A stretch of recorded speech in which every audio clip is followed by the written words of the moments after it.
News টুডেতে আপনাদেরকে স্বাগত। এক নজরে দেখে নেব আজকের বিশেষ খবর।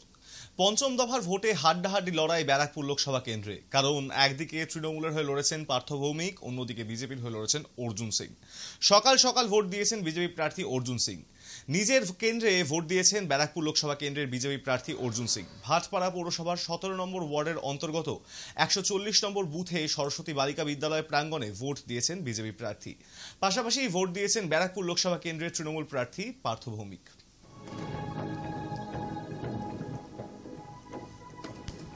हो रहा है और पार्थ भौमिक ने इंस्ट्रक्शन देकर कल रात में भी सारा आइन कानून के बाहर करके इलेक्शन रूल को बाहर करते हुए उसने हर जगह पर रात में पैसा बांटने का काम किया है और ये गुंडागर्दी कराने के लिए वो सारा काम कर रहा है। ভোট দিলাম ব্যারাকপুর অঞ্চলের লোকসভার অন্তর্গত সমস্ত মানুষকে আহ্বান জানাচ্ছি, গণতান্ত্রিক অধিকার প্রয়োগ করুন, গুন্ডারাজ শেষ করে ব্যারাকপুরে শান্তি কায়েম করুন। ব্যারাকপুরের মন্ডলপাড়ায় বিজেপি নেতা কৌস্তভ বাগচির গাড়ি ভাঙচুর। কৌস্তভকে ঘিরে তৃণমূল কর্মীদের বিক্ষোভ, গো ব্যাক স্লোগান। 122 নম্বর বুথের বাইরে জমায়েত দেখে গাড়ি থামান কৌস্তভ। তৃণমূল কর্মীদের সঙ্গে বিজেপি নেতার বচসা বেঁধে যায়। সেই সময় উত্তেজনা ছড়ায় ব্যারাকপুর পৌরসভা 17 নম্বর ওয়ার্ড এলাকায়। কৌস্তভের দাবি, একটি বুথের সামনে জমায়েত দেখে তিনি গাড়ি থামিয়ে নামেন এবং তারপরই তাকে ঘিরে ধরেন তৃণমূল কর্মীরা। ফিরে যাওয়ার সময় কৌস্তভের গাড়ি ও তার সঙ্গে থাকা আরেকটি গাড়িতে ভাঙচুর চালানো হয়।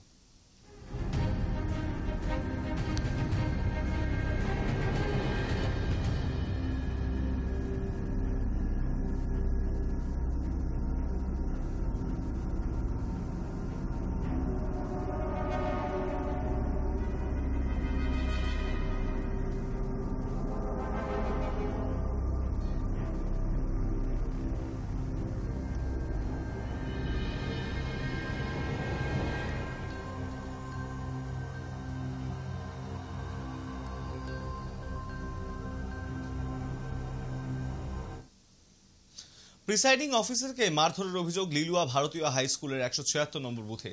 লিলুয়ার ভারতীয় স্কুলের 176 নম্বর বুথে সাময়িকভাবে ভোট প্রক্রিয়া বন্ধ হয়ে যায়।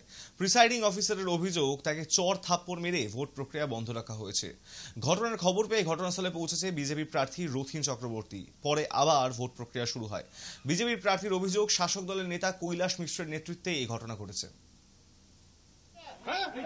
मौका लगा उसका गार्ड पिस्टल लेके मशीन के भीतर पिस्टल लेके चमका रहा गार्ड उसका पिस्टल गार्ड का बीजेपी के कैंडिडेट का साला बीजेपी के कैंडिडेट है। তৃণমূলের বিরুদ্ধে ছাপ্পা ভোট দেওয়ার অভিযোগ বিজেপি প্রার্থী শান্তনু ঠাকুরের। বনগাঁ লোকসভার কল্যাণী কাঠগঞ্জ গোপালপুর এলাকায় আদর্শ শিক্ষায়তন হাই স্কুলে বুথ নাম্বার 271, সেখানে ছাপ্পা ভোট দেওয়ার অভিযোগ তৃণমূলের বিরুদ্ধে। বুথে এসে পুলিশের নিষ্ক্রিয়তার অভিযোগও তুলেছেন শান্তনু ঠাকুর। পাশাপাশি তিনি এও বলেন, কেন্দ্রীয় বাহিনীকে ভুলভাবে পরিচালনা করছে রাজ্য পুলিশ।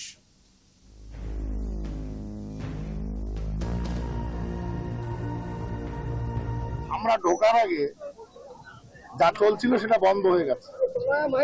আমাদের যে এজেন্ট আছে সেই এজেন্ট ভয়ে আমাকে বলছে, এখন আমি এখানে কিছু বলবো না, বাইরে গিয়ে পরে বলছি। এজেন্ট রীতিমতো ভয়ে আছে।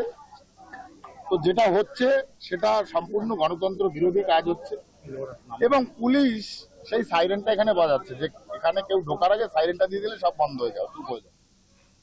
ফের হিংসার ঘটনা বনগাঁ লোকসভা কেন্দ্রের গয়েশপুর বেদি ভবনের কাছে। রাস্তার উপর ফেলে মারধরের অভিযোগ বিজেপি গয়েশপুর শহর মণ্ডল সাধারণ সম্পাদক সুবীর বিশ্বাসকে। অভিযোগ তৃণমূলের বিরুদ্ধেই যাচ্ছে। একই সঙ্গে আক্রান্ত হন বিজেপি কর্মী জয়ন্ত ধর। আক্রান্ত সুবীর বিশ্বাসের অভিযোগ, ভোটারদের ভোট গ্রহণ কেন্দ্রে যেতে বাধা দিচ্ছে তৃণমূল। প্রতিবাদ করায় তৃণমূলের কর্মী সমর্থকদের রাস্তায় ফেলে তাকে মারধর করে। গোটা ঘটনায় নিষ্ক্রিয় পুলিশ প্রশাসন। দাবি কল্যাণীর বিজেপি বিধায়ক অম্বিকা রায়ের। রাস্তা দিয়ে ভোটাররা ভোট দিতে যাচ্ছে, তাদের ওরা বকা হুমকি টুমকি দিয়ে পাঠিয়ে দিচ্ছে। আমরা বলেছি না, আমরা পাশে আছি, আসুন যান ভোট দিন, নিজের ভোট নিজে দিন, আপনাদের যাকে ভালো লাগে তাকে ভোট দিন। কিন্তু তৃণমূলীরা গালি গালাজ, একটা মহিলা আছে জানি না নাম কি অজস্র মানে বাজে ভাষায় গালাগালি করলো, মারলো আমাকে ফেলে। ওর বাইরের থেকে সব ছেলেমেয়েদের জাম করেছে। পুলিশকে আমি বারবার করে বলছি, আমি সেক্টর অফিসারকে বারবার ফোন করে বলেছি জায়গা গলিগুলো আপনারা ফাঁকা করুন, কিচ্ছু করছেন না, নীরব দর্শক তারা। এখানে ভয়ঙ্কর পরিস্থিতি, এখানে ভোট হয় না। ভোট মানেই তৃণমূলের হারমাত বাহিনী, বাইকার্স বাহিনী আগে দুদিন আগে থেকে বাইক নিয়ে সমস্ত জায়গায় তাণ্ডব চালায়। গয়েশপুরের কথা আমি অলরেডি এসপির কাছে লিখিত দিয়েছি এবং গতকাল আমি দেখাও করে এসেছি যে এখানে কিছু কিছু Trinamool with criminal antecedent heinous in nature, তারা এখানে পুরো তাণ্ডব করে বেড়াচ্ছে, ঘুরে বেড়াচ্ছে, থ্রেট করে বেড়াচ্ছে। হুগলি লোকসভা কেন্দ্রের তৃণমূল প্রার্থী রচনা ব্যানার্জি সোমবার তিনি সকালে তার লোকসভা কেন্দ্রের বিভিন্ন বুথ ঘুরে দেখলেন। ভোটারদের কাছ থেকে জানতে চাইলেন ভোট ঠিকঠাক চলছে কিনা। ভিজিট করার ইচ্ছে আছে সব জায়গাতে, যে কটা আমার সাতটা কনস্টিটুয়েন্সি যাওয়ার ইচ্ছে আছে। বলাগড় দিয়ে শুরু করছি, বলাগড়, তারপর পান্ডুয়া, তারপর একদম করে হবে। আমি আজকের সকালবেলাটা ভীষণ সুন্দর একটা সকাল।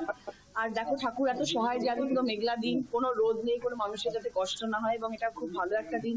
আজকে সকালে হুঙ্কার দেওয়ার দিন নয়, আজকে সকালে সবার ভালো থাকার দিন, শুভেচ্ছা বার্তা পাঠানোর দিন। আজকের দিনে আমি সবার জন্য শুভেচ্ছা বার্তা পাঠাচ্ছি। সবাই ভালো থাকুক, সবাই মঙ্গল হোক, এবং সারা দিনটা সবার খুব ভালো কাটুক, এবং সব সুষ্ঠুভাবে হোক। দুর্নীতি আমাদের প্রধান প্রতিপক্ষ, ভোটের সকালে মন্তব্য হুগলির বিজেপি প্রার্থী লকেট চট্টোপাধ্যায়ের। এটা নরেন্দ্র মোদীজির ভোট। দুর্নীতির বিরুদ্ধে লড়তে আমাদেরকে পাঠিয়েছে, আমরা লড়ছি। সরাসরি দুর্নীতি হচ্ছে আমাদের প্রধান প্রতিপক্ষ। এখানে কে এক্সপিরিয়েন্সড, কে নতুন, কে সিনেমা করে, কিছু করে, তার প্রতি কিছু এসে যায় না। আমরা যেভাবে একজন মানুষের জনসেবা করবার জন্য, তাদের ভালো করবার জন্য যেটুকু আমাদের দরকার হয়, আমরা প্রাণপণ আমরা চেষ্টা করে গেছি। আর আমাদের পোলিং এজেন্টদের গায়ে মানে টাচ করলে, একজনও যদি আমাদের পোলিং এজেন্টের গায়ে টাচ করে, সেই রকম ভাবে আমরা তাদেরকে সেরকম ভাবে ট্রিটমেন্ট করব। খেলা হবে উত্তর লকেট চ্যাটার্জি কিভাবে দেবে? কোনো খেলা হবে না। খেলা করে তৃণমূল এবারে ঘরে ঢুকে গেছে। তৃণমূল নেই, তৃণমূল ঘরে ঢুকে গেছে, নিজেদের পায়ের তলা থেকে মাটি সরে যাচ্ছে। তাই বিভিন্নভাবে একজন মহিলাকে প্রার্থীকে, নিজেদের মহিলা প্রার্থী থাকা সত্ত্বেও মেলাইন করার চেষ্টা করছে, মহিলাকে অপমান করার চেষ্টা করছে, পর্যদস্ত করার চেষ্টা করছে। আমি সারা 80 দিনে আমি সেটা দেখেছি। কিন্তু যত এরকম করবে, আমার মনে হয় বাংলার মহিলাটা তত বেশি শক্তিশালী হবে। যৌনপল্লীতে ঘুরে বেড়াচ্ছেন কেন্দ্রীয় বাহিনীর জওয়ানরা, ফের বেলাগাম কল্যাণ বন্দ্যোপাধ্যায়। বিড়ালা গ্রামে, আটপুরের বিড়ালা গ্রামে একজন জওয়ান মদকে একজন মহিলাকে কটূক্তি করছিল, মহিলাটা ঘরে ঢুকিয়েছিল, তারপরে সেই মহিলার ঘরের মধ্যে ঢুকে তাকে মলেস্টেশন। তো এই তো হচ্ছে সিআইএসএফ জওয়ানদের দিয়ে সমস্ত হচ্ছে। এটা তো আমরা বারবার বলছি, এটা তো ইলেকশন কমিশনকেও বলেছি। হাইকোর্টে যখন আমি মামলা করছিলাম তখন তো আমি বলেছিলাম শীতলকুচির ঘটনা দিয়ে, যে এই যে মহিলাদের উপরে একটা অত্যাচার করার টেন্ডেন্সি বর্ডার সিকিউরিটি ফোর্সে, মানে সেন্ট্রাল ফোর্সেস রয়েছে। এবং তোমরা খবর নিয়ে দেখবে, যাও তোমরা খবর না আমাকে বলতে হবে না, যেখানে সিআইএসএফ যাচ্ছে একটু শহর গেছে, সমস্ত রেড লাইট এরিয়ার মধ্যে ঢুকে যাচ্ছে। যাদের নিরাপত্তার দায়িত্ব তারাই যদি বলছি, আমি সারা বলি বলতে পারি, যখন খবর নিয়ে দেখবে যাও না, এরা যেখানে পাচ্ছে সেখানে মহিলাদের উপর অত্যাচার করছে। এরা এমনি একটা রাফ রয়েছে, এরা ইয়েতে ওই বিড়ালা গ্রামে হয়েছে, উলুবেড়িয়াতে হলো, জাঙ্গিপাড়াতে হলো, গ্রামবাসীরা বেঁধে রেখেছিল। তারপর যাই হোক, কিন্তু এটা তো ঠিক না। এটা তো কে আজ সহ্য করবে যে আমার বাড়ির মেয়ের উপর অত্যাচার হবে। ধনেখালিতে চোর ডাকাত তরজা, মাঝে কেন্দ্রীয় বাহিনী। মুখোমুখি হুগলির বিজেপি প্রার্থী লকেট চট্টোপাধ্যায় ও ধনেখালির তৃণমূল বিধায়ক অসীমা পাত্র। হুগলির বিজেপি প্রার্থীকে দেখেই চোর চোর এবং গো ব্যাক স্লোগান দেন তৃণমূল কর্মীরা। লকেটকে ডাকাত বলে আক্রমণ করেন ধনেখালির তৃণমূল বিধায়ক। আমরা কি মদ খেয়েছি? হ্যাঁ, কি বলছিল? এই অশান্তি করছে, অশান্তি কে করছে? ওদিকে যান না, আমাদেরকে লাইনে